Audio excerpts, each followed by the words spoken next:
Alejandro Loayza Grisi, congratulations for your trophy at Transylvania Film Festival. It was an amazing movie. I've just came out of the cinema and I was profoundly touched by your movie. I've seen it in many keys, but first I would like you to tell me how would you like people to see, what's the main story you would like us to see in this movie. Is it love or something else? Thank you very much. The film, I think, has many layers, and it's very difficult for me to define which one, because I think it's better if the audience does it themselves, and I think for some people it's going to be more important the relation between grandfather and grandson, for others with the grandmother and grandson, or from people loves to see also the climate change issue, others love to see it as a documentary style film. But when it was conceived, I was trying to do a love story. So for me it is a love story, mainly a love story, but I like the people to have their own opinion. It is a wonderful love story. It was impressive because I can't say never, but in a long time I have not seen such a sweet, smooth and real love. Because love now it's more of action, but there was a lot of silence in that kind of love. What was your inspiration? The inspiration of the two married couple you used in the movie, because we have to tell to our audience that there were real people and a real couple, 75 and 74 years old people from Quechua community. So it was their story, or it was something else that inspired you, something from your past, from your grandparents? What was? I think what inspired me the most was my own story, my own love story with a girl. And of course we're not old and we were not married for 50 years, but in a way I think that was what truly inspired me, because I felt it was, we both knew it was true love and pure love, and we had to say goodbye for different reasons. So the preparing to say goodbye it's one of the most difficult parts in love, because you have to let go of the other. And I think that you can't be selfish anymore, you can't have it for your own, so you have to say goodbye. And I think that is the biggest inspiration. And of course when you're starting to write, you find other inspirations like my grandparents, or you start finding many things, other films as well. So I think it's like a lot of things you have in your heart and head that end up in the film. What you're telling me, it's wonderful, because the love is ending, the world is ending, I mean, everything is ending in your movie, but still there is hope. The rain at the end of the movie, and now it's raining also. So this personal story, it's also about end, but about hope. And how do you see all this? How did you cope with mixing the climate change, which is something that is happening, and with the love, and with the end of the condor, with all the symbolism? How was it for you? I think it was, as I said, it's like you have many things you want to express, to say in your heart, and you start writing and you start finding connections, and at the end it's all connected. And it's a story about endings, but all ends bring new beginnings. And it's not easy for us to end things. It's very difficult to end a cycle, but to understand that it's ending and a new cycle is coming, it's what inspired me. And it was also a way of healing, probably, from this broken heart I had. So I think, and when you travel, after I was writing the film, I also traveled a lot around Bolivia. So I got to see realities and got to meet people. So that kept me on inspiring me. How did you find the community, and what's happening with the community today? I found the community in a travel I did with International Conservation.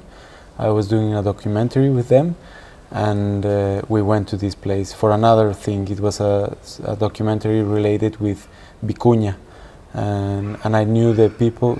I knew some person of that community, and I told him the story, and we started working together. And he's the nephew of the actors, so he really helped us through the entire production. So it is a true story. So what we see in the movie, what is really happening over there now? Yes, it's happening. The climate crisis is very serious there. Glaciers are ending, they are melting, so it's a matter of time for them to have no more water.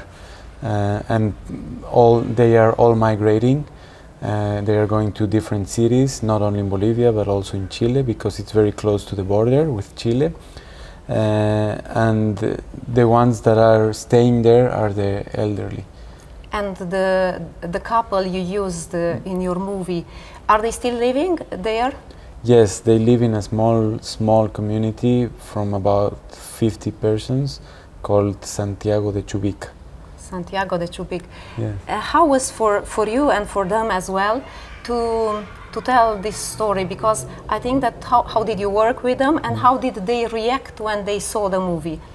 For me, it was very important that they could empathize with the characters, and they could really relate their own lives with the characters. But it was also important for me to keep them separated. So Virginio is very, very different than José, the actor, and same with Sisa and Luisa. They are very different, because I also wanted it to be a fiction, and so they could understand also that it's just a fiction, that we're doing a film, and I think the work was very good because it was sincere from the first moment, and we got along very good. We built a very beautiful and small team between me, the actors, and the coach that helped us during the rehearsals. He didn't stay for the shooting, but he taught them to act and to improvise and to jump and scream. So they did an intensive course of acting, and it was very beautiful because they are beautiful persons and they have beautiful energy. And I think that helped for the film. And also when we started working with the rest of the crew, they also felt that.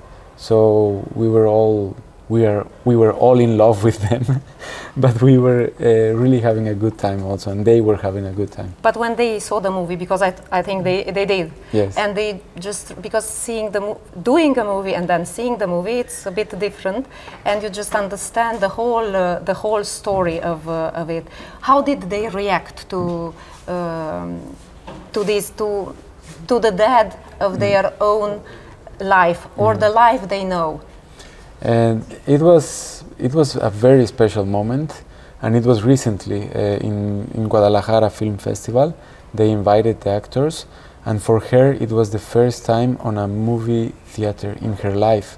Oh my God! Yes, and she was watching her film, so it was really a special moment. And they felt sad. They felt sad because they understand this suffering and they know this is happening. And they felt a bit sad. But it's funny how they react, because she told me, I felt a little bit sad when Virginio died, and he told me, I liked the film, but I didn't like that I was so angry all the time. So they are not so angry in real life, even if the life is so hard and harsh over there. So they are not angry, they are still happy, and they still have joy in their hearts. They are always smiling. And you can see that in their faces. It's a face that has aged well because they are happy, and you can see you can feel the energy. They are they are very much in peace with themselves and with life in general. So yeah, and they laugh a lot. They are very cute. Very good. How was for you and for your team to shoot in such a place? Because I think that it's cold in the night, hot in the day, and also strange because the place will be left without life very soon. Yes, it was a powerful place to be, and we all felt that, and it was good because we were alone there, very isolated, so all the 3 days were also we spent it also together. So we did a very good team, a very good energy that helped us for the film. And it's not an easy place, but I think we were all enjoying it, and we were all very much aware that we were doing something special. And we were happy when a day of shooting ended, because we knew we have achieved great things. And as I said, it was a very relaxed shooting, and we enjoyed it. So, because some shootings can be very stressful and people tend to lose their nerves, but it didn't happen this time. So it was very happy, and many of them cherish this shooting very much, because it was really special. It was a special place to be in a special moment. And so the land helped you also. The land, the people, the whole energy of a place dying, but also a place full of hope. Yes, because I think, and also it was something I wanted to express in the film, is that we have this urge to reconnect with Earth, and we are not doing it, and cities are keeping us far from that, and we are forgetting the essential things that defines us as human beings, as species, like animals, human beings. So we forget that, and it was whenever you spend time in the countryside, you can feel that peace, and I think that is happening more and more. People is trying to spend more and more time with nature and in nature, because you have another rhythm and you cherish small things, and I think life should be that way. You should cherish the small things. You should never cease to surprise yourself with beautiful things, small things, and you should never stop being curious and enjoying the things you have already enjoyed thousands of times but are still special. And for instance, the little pebbles, the little stones that Virginia and Cisa gave to each other, she when he was already dead, but I think those are the small things that matter, that can make a difference in the way you relate with life. Because you're talking about life. Looking at your movie, it came to my mind that yes, one picture worth 1,000 words, and there is a lot of silence in your movie. They do not talk too much. And do you think that real life and real love is more silent than we used to be today? Yes, definitely. When you see an old couple in a restaurant, they are not talking. Most of the times they are just seated next to each other, and it's not that they are bored, it's not that they don't have anything to talk, it's just that they are so comfortable with each other's presence that it works, and I find that very beautiful. It's not a boring marriage. It's just a marriage. It's just two persons that have spent so many time together that they can be in silence and they can understand what the other one is thinking or feeling. And I think that is very much more powerful than lots of words. And you can find love in these small gestures, and it's bigger than screaming "I love you," and it's bigger in a different way. Yeah. But yes, I feel silence can be very loud as well. And my last question is about a character that is in your movie. It's an animal, the condor, which is a symbolic presence. Can you tell us at the end what does it represent in the culture of Quechua community? the condor? Yes, yes. Well, the condor is a sacred animal for all the Andes cultures, the Andean cultures. And I think the Andes have this energy, it's like a magnet, and the condor symbolizes that, because whenever you see a condor, you're so happy you got to see a condor, and you know that it's a special animal with a great energy. So it's very sacred, and it's a treasure we have in the Andes. And there's a lot of different meanings in different cultures and in different times. But the one that I like the most is like he's considered the guardian of the mountains. He's the protector of the mountains. And when he dies, because it's in danger of extinction, we're not going to have a protector anymore. So it's in a funny way, it's what it is really happening in life. If the condor dies, if it does not exist anymore, we won't have a protector that. And a protector of the mountain is a protector of life, because water comes in that part of the world from the mountains.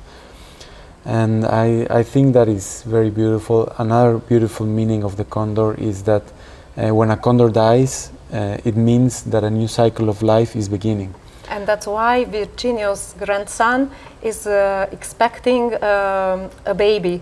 So it's a cycle. So something is dying for something else to come to life. Exactly. And even if your movie has a sad subject, it is about love, about hope, and about humanity. Thank you very much for the interview and for accepting to be part of Habits by Republica. And thank you for the invitation and for the beautiful words about the film. Thank you. Thank you.